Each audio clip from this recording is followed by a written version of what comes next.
ఎర్రమిరప demand బాగుంటుంది, దిగుబడి కూడా తగ్గే పరిస్థితి వస్తుంది, రేటు కూడా 9.4% ఎక్కువ ఉంటుందని ఎస్టిమేట్ చేస్తున్నాం. పత్తి ఇది కూడా మీరు ఒకసారి చూస్తే పరిమిత పరిధిలో దిగుమతి ధర పెరిగే పరిస్థితి 1.7%. ఉల్లి కర్నూలు నుంచే ఎక్కువ వస్తుంది కాబట్టి ధరలు కూడా తగ్గుతాయని చెప్పి ఒక ప్రిడిక్షన్ 33.6%. టమోటో వెజిటబుల్స్ సబ్ కమిటీని కోరుతున్నా 115% పెరిగే అవకాశం ఉంది. ఇది ఏదైతే సబ్ కమిటీ ఈ రోజు నుంచి మీరు కూర్చొని నేను చూశాను,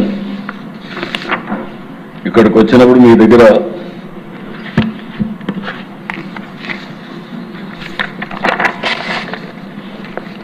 ఇన్ఫ్లేషన్ అంతా కూడా జూన్ నెలలో ఇన్ఫ్లేషన్ మేజర్ ఐటమ్స్ ఫుడ్ ఐటమ్స్లో ఎక్కువ పెరుగుతూ ఉంది.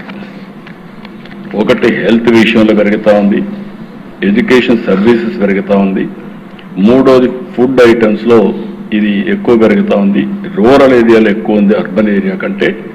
ఇది మంత్రివర్గం మీరు ఎప్పటికప్పుడు ఇచ్చేసి పొటాటో ఒకటి ఇన్ఫ్లేషన్ బాగా పెరిగే అవకాశం ఉంది, టొమాటో పెరిగే అవకాశం ఉంది, జింజర్ గ్యాబేజ్ ఇవన్నీ సరే, ఇంకా మిగిలినటన్నీ కూడా కోకోనట్ కోప్రా ఇవన్నీ పెరిగే అవకాశం ఉంది. ఎప్పటికప్పుడు రిపోర్ట్స్ మీద ఉన్నాయి, మీరు మానిటర్ చేసుకొని దీన్ని సమర్థవంతంగా ఏం చేయాల్సిన బాధ్యత మీ మీద ఉంది.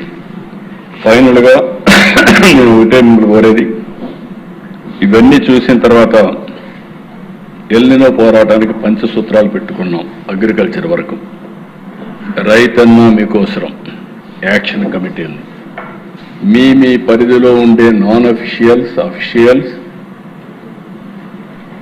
ఆర్కేఎస్ వారిగా ఎప్పటికప్పుడు యాక్టివేట్ చేయాలి. రైతులందరూ కూడా బీమా పంట చేసుకోవాలి, బీమా ఇన్సూరెన్స్ చేయాలి. హై రిస్క్ ఆర్ఎస్కేస్ పిఎండిఎస్ కింద విత్తనాలు వేయడం మస్ట్. మీరు ఒకవేళ ఏ ఆదాయం రాకపోయినా మల్చింగ్ అయినా మనకు వస్తుంది, టెంపరేచర్ తగ్గుతుంది, ఎన్విరాన్మెంట్ బ్యాలెన్స్ అవుతుంది, గ్రౌండ్ వాటర్ ఫర్దర్గా డిప్లీట్ కాకుండా చూసుకునే పరిస్థితి వస్తుంది.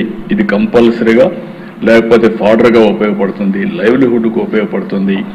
ఈ డేటా అంతా మీకు ఇస్తున్నాం, మీరు కూడా తీసుకోవాల్సిన అవసరం ఉంది.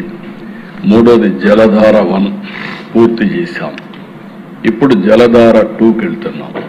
మీరు ఇక్కడ గుర్తుపెట్టుకోవాల్సింది, ఏదైనా అగ్ని ప్రమాదం వచ్చినప్పుడు మేము బోరేస్తా ఉంటే కుదరదు. దూరదృష్టితో ఆలోచించి మీరు ఇప్పటి నుంచే మీ నియోజకవర్గంలో భూగర్భ జలాలు మార్చడం, డైవర్షన్ ఆఫ్ వాటర్ని బేసిన్ టు బేసిన్ మళ్లించడం, అవన్నీ చేయడం అవసరం.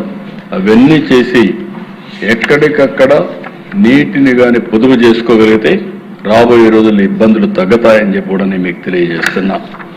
ఇవన్నీ చేస్తున్న ప్రభుత్వం, నేను ముందుగానే ఒక మాట చెప్పాను, ఈరోజు ఈ హౌస్ ద్వారా రాష్ట్రానికి షార్ట్ టర్మ్ ప్లానింగ్ దగ్గర మీరు చూస్తే పోలవరం ఇప్పుడే చెప్పాను, 3-4 ఎగ్జాంపుల్ చెప్తాం.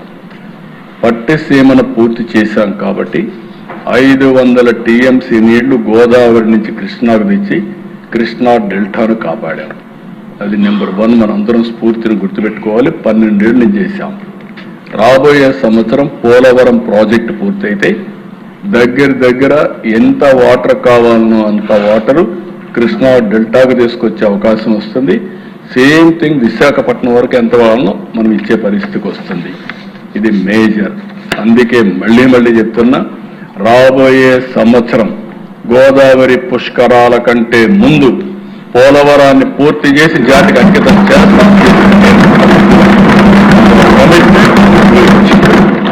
మూడోది, మొన్న 100 days అందరి నీవా వార్ ఫుటింగ్లో పనిచేశాం. దానివల్ల ఈ సంవత్సరం నీళ్లు తీసుకొచ్చి అన్ని రిజర్వాయర్లో అప్ టు కుప్పాని వరకు తాగునీరు ఇవ్వగలిగామంటే ఆ రోజు చేసిన పని వల్ల ఇవ్వగలిగాం. ఈరోజు రాయలసీమ మొత్తం అన్ని జిల్లాల్లో కొంతమంది నీళ్ళు ఇచ్చే పరిస్థితికి వచ్చాం.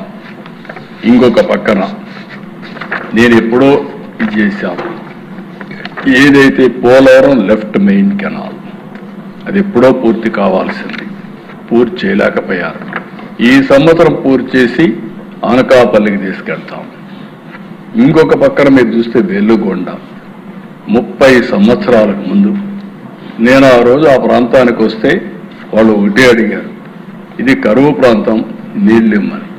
నీళ్ళు ఎక్కడున్నాయని అడిగాను, శ్రీశైలం నుంచి ఇమ్మన్నారు. చూస్తే నాకే ఆచరణ సాధ్యం కాదు. నేను ఆ రోజు ఆలోచించి వాళ్ళు పడిన బాధ చూస్తే ఒకటే మాట చెప్పాను, 5 ఏళ్లకు ఒక్కసారి వాటర్ ఇవ్వండి, ఆ నీళ్లు వస్తే 5 ఏళ్లు మేము తట్టుకోగలుగుతాం.